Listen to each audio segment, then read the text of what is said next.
So this video is regarding to auxiliaries to trade.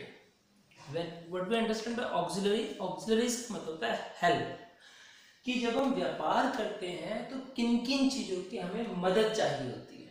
ठीक है, commerce का एक बहुत बड़ा हिस्सा होता है ऑक्सिलरीज टू ट्रेड, कि किसी भी व्यापारी को अगर व्यापार करना है तो इन सभी चीज़ों की उसको मदद चाहिए होती है। तो one by one will discuss like transportation. Suppose आपकी एक फैक्ट्री है जो यूपी में है और सामान आपको नीचे कर्नाटक केरल में बेच, तो वहाँ से वहाँ तक सामान कैसे पहुँचेगा?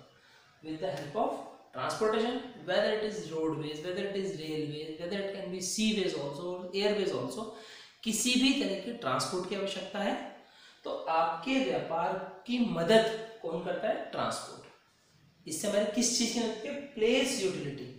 कि प्लेस का मतलब हर जगह वो चीज़ अवेलेबल हो। बन तो यूपी में रही है, प्रोडक्शन सेंटर यूपी में है, लेकिन बाकी सब लोगों को कैसे अवेलेबल होगी, उन जगहों पे कैसे पहुंचेगी? With the help of transport. Clear? Then next is communication. Communication means exchange of information. अब मोबाइल फ़ोन हम भी बनाते हैं, मोबाइल फ़ोन चाइना वाले भी बनाते हैं, मोबाइल फ़ोन अमेरिका वाले भी बनाते हैं।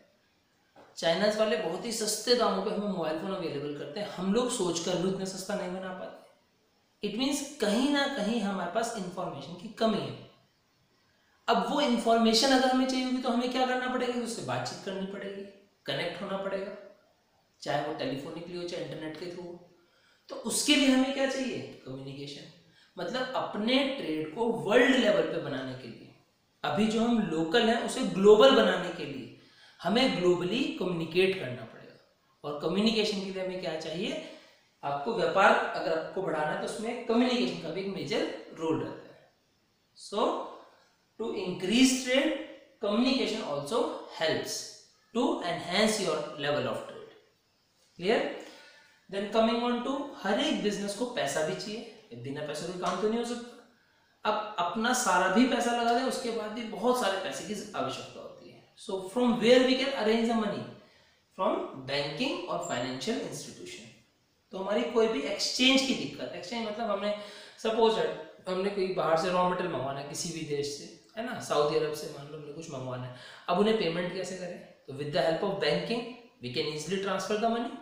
तो कहीं ना कहीं बैंकिंग वाले आपको पैसा चाहिए तो लोन प्रोवाइड कर रहे हैं, कोई ट्रांसफर करना है पैसा एक जगह से दूसरे जगह, तो कहीं ना कहीं बैंकिंग आपकी मदद करता है एक्सचेंज को पॉसिबल होने में। अब ट्रेड का तो मेन मतलब ही होता है एक्सचेंज करना, और एक्सचेंज तब होगा जब हम सामान बेचेंगे तो बदले में पैसा मिलेगा, या हमें पैसा मिल रहा है तो कुछ ना कुछ तो हमें भी देना पड़ेगा। तो एक्सचेंज पॉसिबल कौन करता है? कहीं ना कहीं बैंकिंग सेक्टर इसमें हमारी काफ़ी मदद करता है। Then coming on to risk.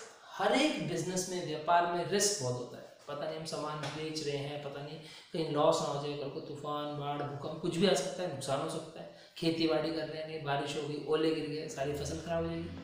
तो कहीं ना कहीं इंश्योरेंस कंपनीज जो होती हैं वो हमारे रिस्क को कवर करती है। किसी भी तरह का रिस्क हो, एक्सीडेंटल हो, किसी की लाइफ का हो, मरीन इंश्योरेंस आते हैं, फायर इंश्योरेंस आते हैं। आपको लगता है कि आपकी फैक्ट्री में कहीं आग ना लग जाए, उसके से रिस्क ना हो जाए। आपका सामान सी वेज के थ्रू जा रहा है, कहीं समुद्र में गई, सुनामी आ गई, समुद्र का जहाज डूब गया, नुकसान हो गया, उन सभी नुकसान से बचाने के लिए आपकी इंश्योरेंस कंपनी मदद करती है। क्लियर है? तो व्यापार की मदद किसने करेगी? ट्रांसपोर्ट ने, एक जगह से दूसरी जगह में, that is place utility. Communication में कोई भी जानकारी इकट्ठी करनी है तो कम्युनिकेशन आपकी मदद कर रहा है।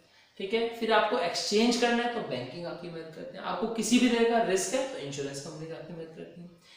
इसी तरीके से सामान बनने का और कंज्यूम होने का समय अलग अलग होता है। ऐसा नहीं कि मैगी का पैकेट बना और यहाँ आपने बना के तैयार कर लिया, खा लिया। वो बनता है, फिर रखते हैं, फिर बिकता है।